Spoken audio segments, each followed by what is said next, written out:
4 మామిడికాయలు అయితే దొంగతనం చేసి పిల్లలు చూపిస్తే ఫుల్ ఆనందంగా ఉన్నారు. ఒకటైతే కోసి తిందామంటే పుల్లగా ఉంది. ఆలోచన చేసి గడ్డి తెచ్చి టప్పులు వేసా. 4 రోజులైతే పండుతాయని 4 మామిడికాయలు దొంగతనం చేసిందే కాబట్టి 4 ఒక టప్పులో వేసి ఫస్ట్ రోజు అయితే అక్కడే కూర్చున్నా, కదలనే లేదు. సెకండ్ రోజు చూసినా పండలేదు. 3వ రోజు కూడా చూసా కానీ రస ఎంతైనా గాలి కొట్టుకొని కూర్చున్నా.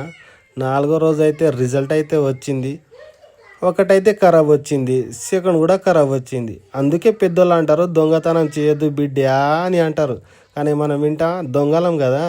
4వ పండు కూడా ఖరాబ్ అయింది. అయినా పర్వాలేదు, ఒకటైతే కోసుకొని తింటేనే తెలుసా అని ఆ రుచితో నాలుకల నుంచి నీళ్ళు వస్తుంది. ఒకటి కోసి తింటే ఆ రుచి ఎట్లుంటుందో తెలియదు. ఎర్రగా అయితే వచ్చింది కానీ ఫుల్ ఆనందం. తింటే మాత్రం మీ నోట్లో కూడా నీళ్ళు వస్తుంది.